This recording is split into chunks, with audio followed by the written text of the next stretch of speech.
وقت بخیر بینندگان و شنوندگان تلویزیون فریدام. اینجا منطقه حفاظتی مدیا و من شریف گنجی با مجموع برنامه از خط 3 در خدمت شما هستم. انتخابات ریاست جمهوری به پایان رسید. انتخاباتی که در شرایط متشنج منطقه برگزار شد. از سوی دیگر انتخابات شوراهای شهر و روستاها نیز با مشارکت حداقل 65 تا 75% از مردم اون هم برگزار شد. بعد روی کار آمدن حسن روحانی موج بازداشت افزایش پیدا کرده، اعدام‌های وسیع صورت گرفته. خیلی از تحلیلگران سیاسی بر این عقیده هستند که اینها نمیتونه بی ربط باشه با خود دخالت‌هایی که سپاه داره انجام میده و اینکه احزاب سیاسی نیست در مورد انتخابات شرایط اون و اینکه چقدر این دموکراتیک برگزار شد نظرات بیان کردن.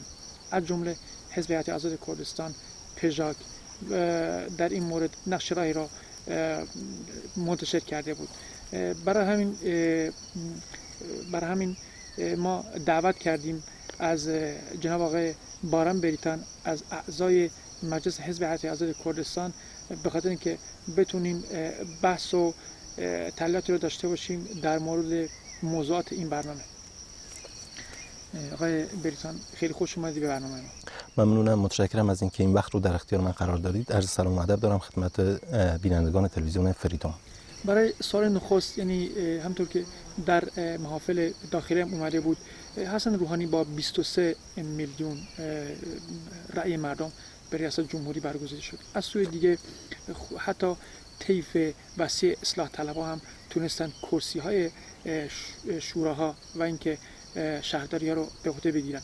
به نظر شما برای سال نخست چرا مردم ایران، خلق‌های ایران و حتی خلق کردستان به روحانی رأی اعتماد دادن، در صورتی که 4 سال روحانی به عقیده خیلی از معتقدان نظام جمهوری اسلامی ایران سرشار بود از بحث‌های در مورد مشکلات عدید اقتصادی، بحث‌های حقوق نجومی و اینکه بازداشت‌های وسیع و در عرصه بین‌المللی نیز اون فشارها و اون حتی اون امتیازاتی که دادن به غرب. به نظر شما دلیل اعتماد مردم به حسن روحانی چی بود؟ به نظر من باید این انتخابات رو به هر حال قبلا هم ارزیابی‌های زیادی صورت گرفته. این انتخاباتی که از انتخابات حساس بود با توجه به شرایط هم داخلی ایران و هم شرایطی که در کل منطقه و کل جهان در جریان بود. این انتخابات از این لحاظ انتخابات بسیار مهمی بود. اگر بخوایم یک تحلیل کلی راجع به این انتخابات و شرایط منطقی و پیوندهای اون با شرایط منطقی داشته باشیم، به نظر من باید از اینجا شروع کرد. ببینید، این انتخابات قبلا هم ما ارزیابی کردیم. یکی از انتخاباتی بود که در اون به هر حال عقلانیت سیاسی که از سال 1392، یعنی بعد از اینکه مردم جریان پوپولیسم احمدی نژادی رو رد کردن و با یک نوع عقلانیت سیاسی خواستن در انتخابات مشارکت کنن و مشخصاً به وعده های حسن روحانی رأی دادن، به اون شعارها رأی دادن و از سال 1392 تا الان یک پروسه ادامه داشت که در واقع میشه گفت در حال حاضر این پروسه، این عقلانیت سیاسی که از اون زمان به بعد شکل گرفت، در حال حاضر در اوج خودش قرار داره و نباید چنین ارزیابی کرد که مردم ایران دقیقاً رفتن و به خود حسن روحانی رأی دادن. من فکر میکنم مردم ایران یک خوانش درستی، یک خوانش صحیحی هم نسبت به مسائل حساسی که الان در داخل ایران در جریان هست، هم مسائلی که در منطقه در جریان هست و مستقیما یعنی شرایط زیستی، شرایط مربوط به یعنی حیات روزانه خلق‌های ایران رو تحت تاثیر قرار میده، با توجه به این شرایط به پای صندوق‌های رأی رفتن و رأی دادن. این انتخابات رو صرفا نباید انتخابات یک شخص قلمداد کرد. مردم ایران، خلق‌های ایران، ملل ایرانی زنان ایرانی، جوانان ایرانی من فکر می‌کنم از اون عقلانیت، از اون خرد سیاسی لازم برخوردارن که بتونن یه خوانش صحیح از وضعیت سیاسی موجود داشته باشن و با توجه به اون در واقع وضعیت سیاسی و موقعیت سیاسی خودشون رو در واقع تعیین کنند.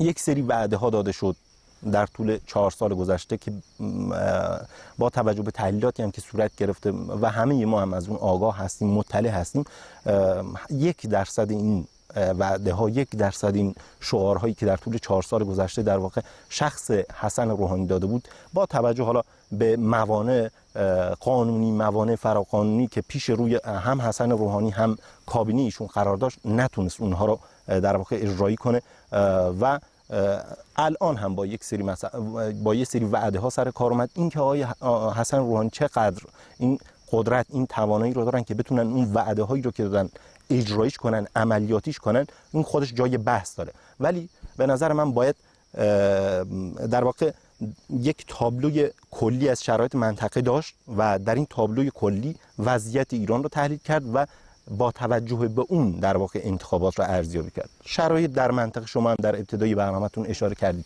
شرایط فوق‌العاده حساسی، شرایط فوق‌العاده متشنجی، وضعیت واقعا ملتهبی بر کل منطقه حاکمه. تمام توازناتی که الان در طی 1 سده اخیر و بعد از جنگ جهانی اول و جنگ جهانی دوم در هم جهان و بالاخص در خاورمیانه شکل گرفته بود، از در واقع از اوایل سالهای 2000 بعد از مداخلات نظام جهانی به پیشاهنگی آمریکا در خاورمیانه تغییر کرده. این تغییرات، این توازنات امروز وارد مرحله جدیدی شده و نباید این ارزیابی رو کرد، نباید این تحلیل رو داشت که وضعیتی که الان در منطقه حاکم پیوند مستقیم با ایران نداره. به طور بسیار خلاصه اگر بخوام بهش اشاره کنم، چون باید وضعیت انتخابات رو با توجه به این شرایط ارزیابی کرد، وگرنه نمیشه خوانش صحیح از انتخابات داشت.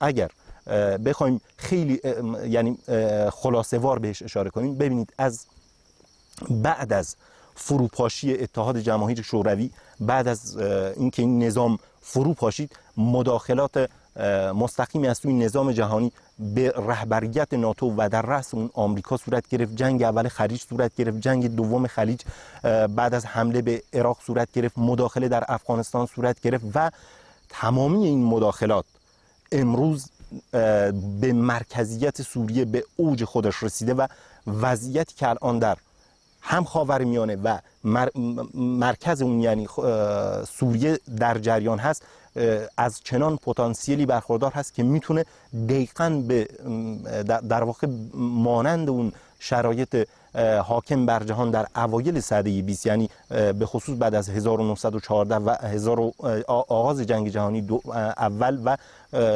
بعد از پایان این جنگ و در واقع ترسیم نقشه خاورمیانه، امروز در واقع ما شاهد همون وضعیت با یک سری تغییرات هستیم. همه این مداخلاتی که صورت گرفت، مداخلاتی که در منطقه صورت گرفته بدون پیوند با ایران نیست. نباید مداخله در افغانستان، مداخله در عراق، وضعیتی که الان در سوریه در جریان هست بدون ارتباط با ایران در نظر گرفت. به هر حال پروژه های بسیاری به خصوص بعد از دهه 90 از دهه 90 به بعد راجع به خاورمیانه ارائه شد.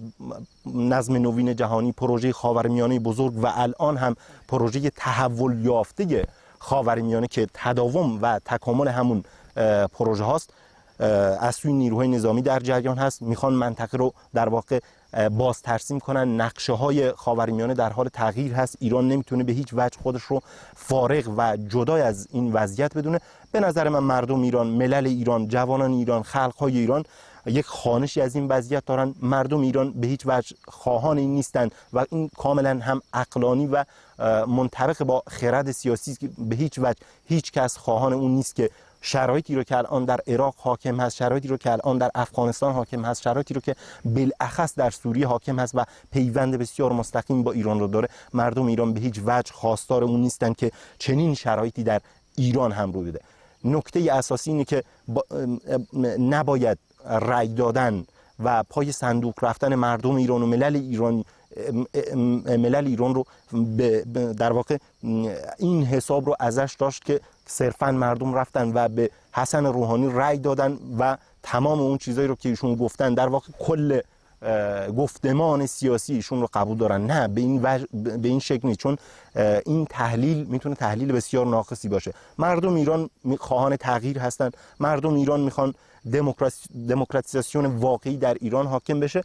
حسن روحانی یک سری وعده ها رو داده، اینکه آیا این وعده ها چقدر میتونه اجرایی بشه، چقدر اون توان رو داره، چقدر در واقع اون بک‌گراند قانونی رو داره که میتونه این وعده ها رو اجرایش کنه، خودش جای پرسش و خودش جای تأمل داره. از نظر من باید یک چنین خوانشی از وضعیت موجود در منطقه و در واقع انتخابات اخیر در ایران داشت. آقای بریتون، شما اشاره به این کردین که این مطالبات و خواسته های مردم رو نباید فقط صرفاً به این تقلیل بدیم که رأی به خود نظام یا به خود شخص حسن روحانی دادن.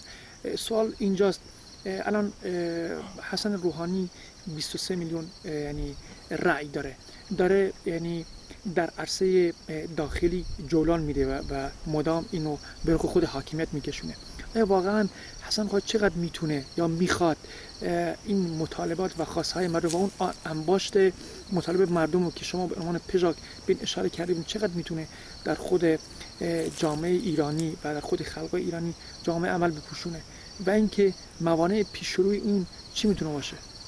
ببینید، این بستگی به این داره که واقعا خود حسن روحانی و کابینه ایشون واقعا چقدر به مردم اعتماد دارن، چقدر به مردم اتکا خواهند کرد، چقدر میخوان در واقع از اون تز و یا گفتمان فشار از پایین، اصلاحات از بالا، چقدر از این تز عبور کنن و واقعا اتکا کنن به اون توانایی عظیمی که الان در میان خلق‌های ایران، در کل جامعه ایرانی حاکم هست. نباید این نکته رو فراموش کرد. ببینید، قبل از انتخابات 2 تا گفتمان وجود داشت، به خصوص در حین مناظرات انتخاباتی.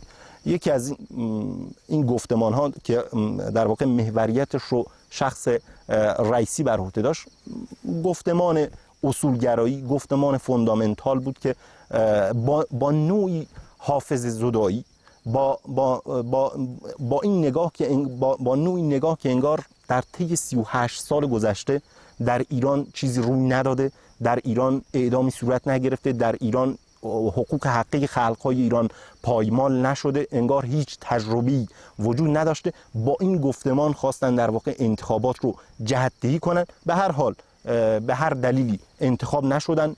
خلق‌ها با توجه به اون عقلانیت سیاسی که بهش اشاره کردم به این گفتمان اعتماد نکردن و ازش میخوان گذار صورت بگیرن. اما در واقع طیف مقابل، حالا شاید نشه گفت طیف مقابل هم، یعنی طیف مصلحت طلبان، حتی من نمیخوام به این طیف اصلاح طلب هم بگم، چون واقعا یکم فرق میکنه. به هر حال از سال 92 به بعد یک سری اعتدالگرها یا میانه روها که در واقع پیشاهنگی اون رو از دهه 90 میلادی به بعد شخص هاشمی رفسنجانی به عهده داشت، به نوعی گفتمان در واقع اقتصاد لیبرالی و یا نئولیبرالی در سطح ایران و در سطح منطقه رو میخواست پیش برد بده. تلفیق این دوتا، یعنی تلفیق اعتدالگرایی و تلفیق اصلاح طلبی، نوعی مصلحت طلبی رو الان که نمود شخص حسن روحانی است، نوعی مصلحت طلبی رو به وجود آورده. این که این مصلحت طلبی میخواد واقعا آیا از اون ابهامی که در حین مناظرات سیاسی وجود داشت، چون واقعا یک نوع ابهام وجود داشت، این ابهام چیه؟ ببینید، شما شرایط قانونی وجود نداره، تضمین قانونی وجود نداره، به هیچ وجه راجع به یک سری تغییرات اساسی مربوط به قانون اساسی و یا یک سری مسائل دیگه به هیچ وجه از اونها بحث نمی کنید و یا نمی خواهید بحث کنید. یک گفتمان فوق‌العاده مبهم را ایجاد می کنید و اعتقاد به این دارید که در این با ایجاد این گفتمان مبهم مردم بیان رأی بدن اما شما هم هیچ گونه شفافیتی نداشته باشید. الان صحنه سیاسی که الان حاکم هست در واقع و پیشاهنگیش رو این در واقع مصلحت طلبان که نمود شخص آقای روحانی هست به عهده داره، میخواد در واقع با ایجاد یک فضای فوق‌العاده مبهم شرایط رو طوری در واقع چنان شرایطی رو به وجود بیاره که مردم رو در واقع تشویق کنه به اینکه بیان رأی بدن و ایشون هم از یک سری تغییرات بحث کنه، اما هیچ تضمین قانونی، هیچ در واقع گارانتی جهت این که مثلا این شعارهایی که ایشون سر میدن، جهت اون چیزایی که ایشون میخوان وجود نداشته باشه و این انتظار رو داشته باشن که مردم تا آخر از این جریان حمایت کنن. من فکر میکنم بعد از انتخابات هم یک سری در واقع گفتگوها صورت گرفت حول این محور که مردم ایران دیگه الان به اون درجه، به اون سطح بالای سیاسی رسیدن که صرفاً نیان رأی بدن و 4 سال منتظر بمونن ببینن آیا اتفاق خواهد افتاد یا نه. خیر، به این شیوه نیست. به نظر من مردم ایران الان دیگه از اون حالت صرف رأی دهنده و منتظر موندن در یک پروسه 4 ساله گذار کردن. فقط یک نقطه ضعیف اینجا وجود داره. یک پتانسیل بسیار بالا الان شکل گرفته. این پتانسیل نیاز بسیار قوی به سامانیابی، سازماندهی و در واقع کانالیزه شدن این انرژی وجود داره. اگر خلق‌های ایران، اگر ملل ایران بتونن در واقع این انرژی، این همیابی که در پروسه انتخابات شکل گرفت، این همیابی رو، این انرژی رو، این پتانسیل رو به نوعی سازماندهیش کنن که عقلانی ترین کار اون هست، میتونن واقعا فشار بیارن به دستگاه سیاسی، میتونن فشار بیارن هم به حاکمیت هم به دولت جهت یک سری تغییرات. در این حال الان فرصت و زمینه بسیار مناسبی در واقع به وجود اومده جهت اینکه واقعا خود حتی دستگاه حاکمیت، خود دولت بتونه یک سری تغییرات بسیار حتی جزئی هم در حوزه دموکراسی و استقرار دموکراسی در ایران رو در واقع یک سری تغییر رو ایجاد کنه. این که آیا روحانی و کابینه روحانی چقدر این قدرت رو خواهند داشت که این تغییرات رو ایجاد کنن یا نه، مبحثی که در آینده میشه راجع به اون با قطعیت بیشتری صحبت کرد. در مورد انتخابات ایران به علاوه خصوص در مورد اینکه خود حسن روحانی چقدر میتونه یا میخواد، شما در این مورد حرف زدید. اگه موافق باشید به کردستان برگردیم. حسن روحانی اومد سر کار، رئیس جمهور شد. یک روز بعد اون موج بازداشت افزایش پیدا کرد. در خبرنامه اومده بود که تعداد زیادی از زندانیان سیاسی که حتی تا این لحظه که ما با هم دیگه گفتگو میکنیم، چون میدونید که حتی جرم سیاسی هم تعریف خاصی تو خود قانون ایران نداره، بازداشت صورت گرفت، اعدام ها و اینکه دارن سرکوب‌ها رو دارن دوباره افزایش پیدا میکنه. از سوی دیگه خود دولت روحانی و خود شخص آقای روحانی به این اشاره میکنه که ما میخوایم فضای بازی رو در خود جامعه ایران به خصوص در کردستان اجرا کنیم. در شهرها خبرهای اومده بود که ملت بیاین ثبت نام بکنین در مورد نهادهای مدنی و اینکه بتونیم با همدیگه ایران رو آبادان بکنیم، با همدیگه بتونیم کارهای مثبتی رو در زمینه عمرانی، در زمینه آبادانی کشور انجام بدیم. شما به نظر شما این پارادوکس و این تناقض رو در چی می‌بینید؟ اگر بخوایم یکم دقیق‌تر راجع به این مسئله صحبت کنیم، یه بک تاریخی کوتاه اگر داشته باشیم به دوره اصلاح طلبان، یعنی اون جریان که از 2 خرداد به بعد شروع شد، در واقع اون موقع هم این بحث‌ها صورت می‌گرفت. حتی اون موقع میشه مثلا به نوعی اوج دوران جامعه مدنی در ایران ارزیابی کرد. یک سری شباهت‌ها وجود داره. ببینید اون موقع هم شخص خاتمی به عنوان رئیس جمهور وقت همین گفته ها را داشتن، حتی رادیکال تر، اما یک سری موانعی هست. ببینید شما به عنوان دولت، یعنی یا قوه مجریه، یک سری اختیارات رو دارید، اما دقیقاً به موازات اون ما یک دولت سایه یا یک دولت موازی یا همون چیزی که در ادبیات سیاسی بهش میگن دولت موازی یا دولت پارالل هم داریم که تمام اختیارات رو این دولت در اختیار داره. در دوره اصلاحات یعنی در بعد از 2 خرداد خیلی بحثا صورت میگرفت راجع به آزادی رسانه ها، راجع به تأسیس جوامع مدنی، راجع به اینکه در واقع عرصه هم اون چیزی که بهش میگن عرصه مدنی یا عرصه سوم یا اون نیرویی که مابین مردم و دولت قرار داده، خیلی بحثا راجع به این صورت گرفت و حتی تا حدی هم در واقع جامعه مدنی تقویت شد و یک تجربه و یک تمرینی هم بود واسه جامعه ایرانی. اما ببینید برای نمونه میشه بهش اشاره کرد. شخص خاتمی می اومد در دورانش البته یک روزنامه‌ای باز میشد، اما چون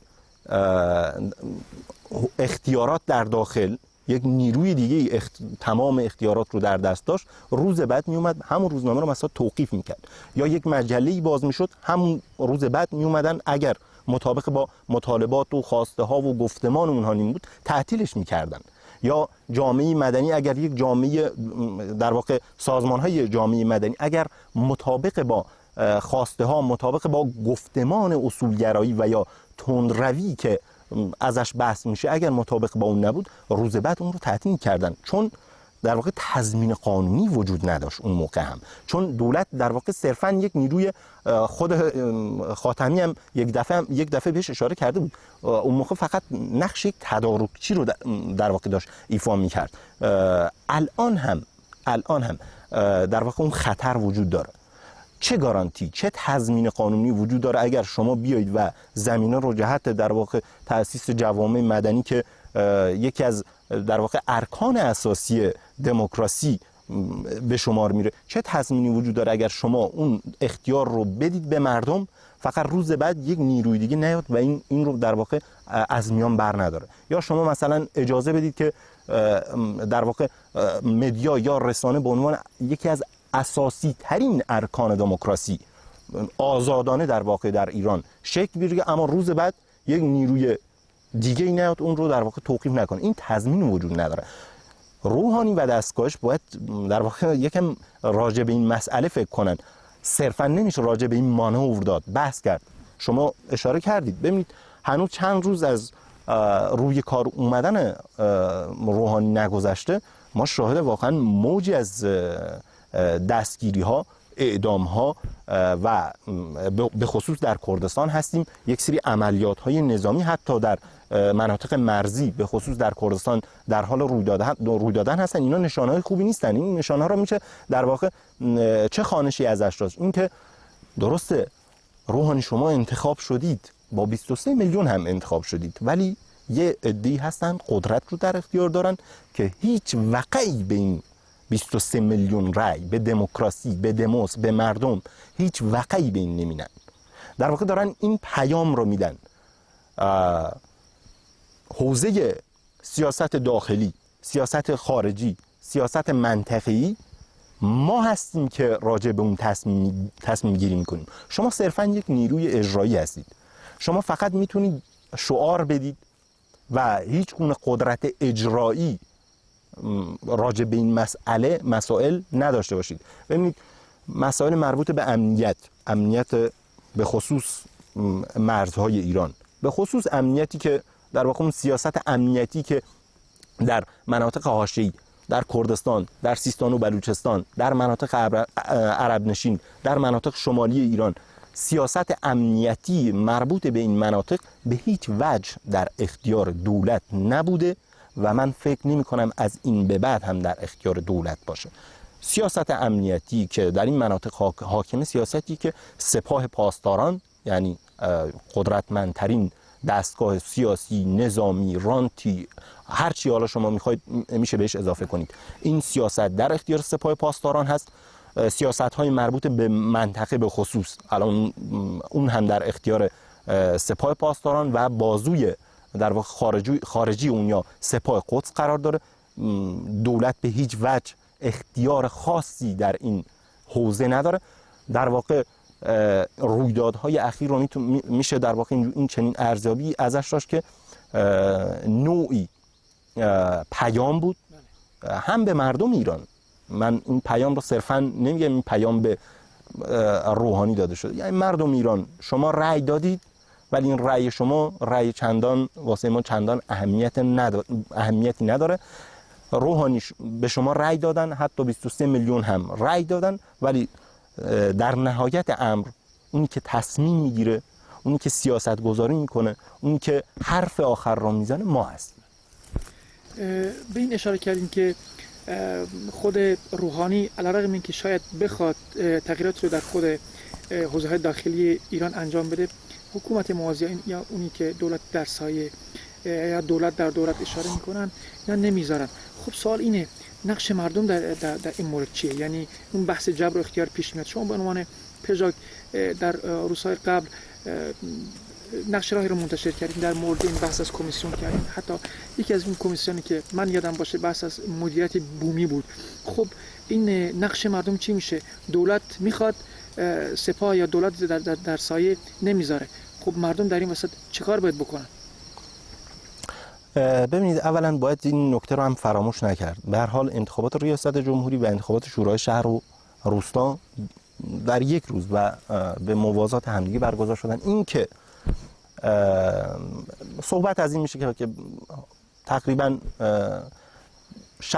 ما بین 60 و 70% مردم ایران پای صندوق‌های رأی رفتن، اما با توجه به اینکه تفکیکی صورت نگرفته، هنوز مشخص نیست که واقعا چند درصد مردم به خاطر انتخاب شوراهای شهر و روستا که از نظر مردم و خلق‌های ایران فوق‌العاده حیاتی است، چند درصد رفتند و به شوراهای شهر و روستا رأی دادن و چند درصدشون دقیقاً رفتن و به در واقع رئیس جمهوری رأی دادن مشخص نیست. در واقع این هم یک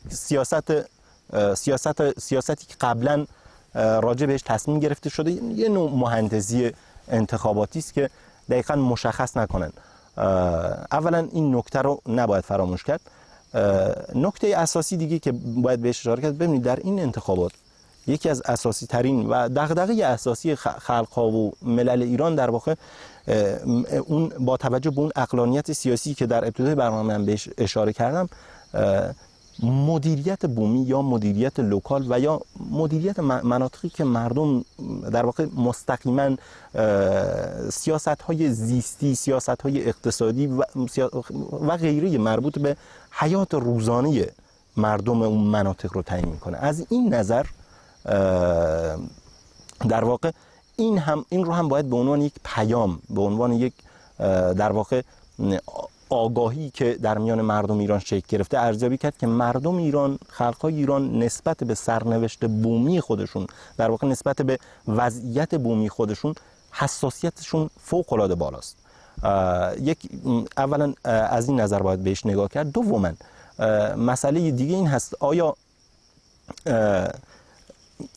پیامی که این نوع نگاه مردم به انتخابات داره، این پیام رو هم باید یه خوانش درستی از اون داشت. این که دیگه از این به بعد با توجه به اون گفته‌ای هست، گفته تاریخی در ایران، دیگه صلاح مملکت خود را خسروان تعیین نمی‌کنند. یعنی مردم این پیام رو واقعا خیلی صریح و آشکارا به دستگاه هم حاکمیت هم دولت ایران دادن. اینکه ما هم دغدغه هایی داریم، اینکه ما هم میخوایم مستقیما در واقع سیاست ورزی کنیم. این پیام رو باید دستگاه سیاسی و حاکمیتی موجود در ایران در واقع بگیره و یک ارزیابی عقلانی از اون داشته باشه و با توجه به این امر در واقع زمینه رو جهت یک نوع گشایش دموکراتیک در ایران، در کل ایران فراهم کنه. اما نکته بعدی که در گفته ها بهش اشاره کردم اینه که نکته‌ای که الان کم هست، پتانسیل شکل گرفته، اون نیرو هست، اون توان هست، اون عقلانیت سیاسی هست، فقط اصل اساسی در واقع سازماندهی این نیرو. اگر شما یک نیروی رو سازماندهی نکنید، این نیرو در واقع اتلاف نیرو صورت میگیره در دراز مدت. الان اون که در کل ایران، در میان خلق‌های ایران ما بهش احتیاج داریم، در واقع کانالیزه کردن این نیرو، سازماندهی کردن این نیرو است. اگر مردم بیان خودشون با توجه به اون خرد سیاسی شکل گرفته این نیرو سازماندهی کنن، در واقع یک فشار بسیار عظیم رو به دستگاه هم دولت و هم حاکمیت ایران وارد خواهند کرد و مجبور خواهند کرد که یک سری تغییرات، در واقع حداقل یک سری روزنها باز بشه. اما باز هم نباید در واقع به دولت و یا به منطق دولتی مردم ایران اعتماد چندانی داشته باشند. منطق دولتی به هیچ وجه در طول تاریخ این اثبات شده است، به هیچ وجه خواهان دموکراسی نبوده و نخواهد بود. آن نهایت امر یک نظام دولتی فقط میتونه به دموکراسی احترام بگذاره.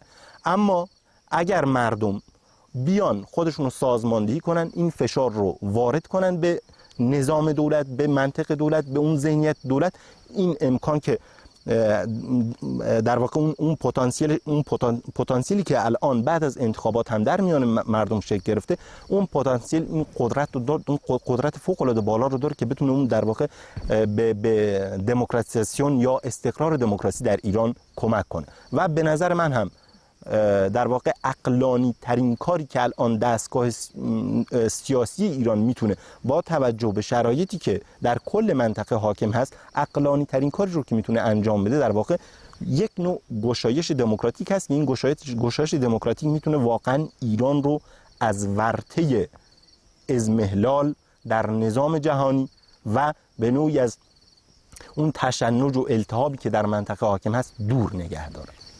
شما به شرایط متشنج منطقه و اینکه یک وضعیت کنجکتوری در منطقه هستش حتی اشاره به این کردید.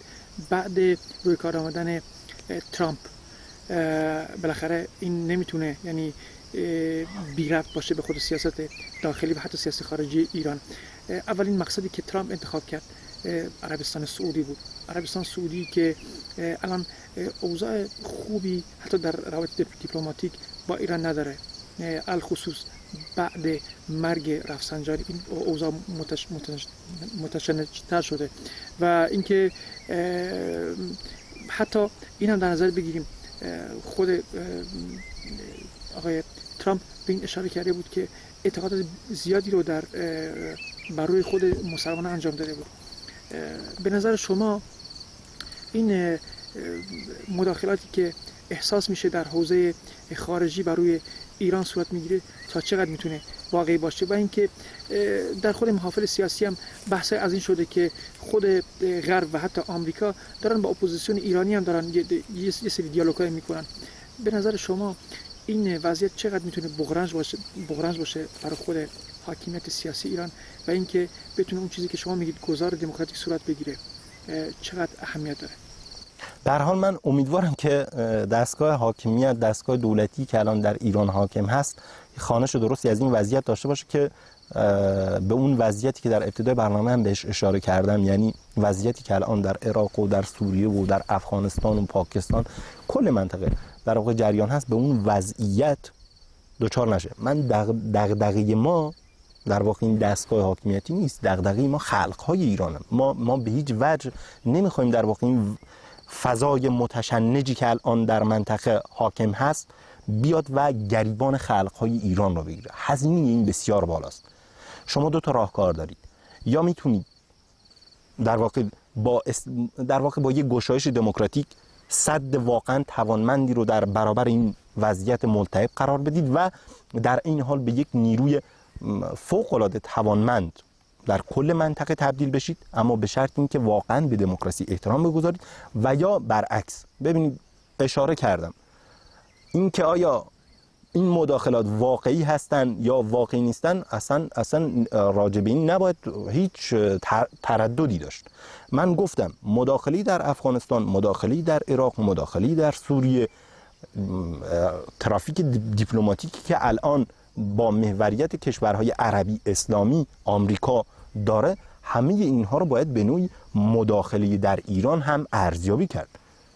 نظام جهانی خواستا به هر دلایلی که الان مجالش نیست راجع به اون صحبت کرد، به هر دلیل خواستار گذار از وضعیت موجود و یا اون ستاتو موقعیت موجود شکل گرفته بعد از جنگ جهانی اول، یعنی بعد از اون وضعیتی که 100 سال هست از 1916 یا بعد از سایکس پیکو شکل گرفته بود، خواستار گذار از این وضعیت هست.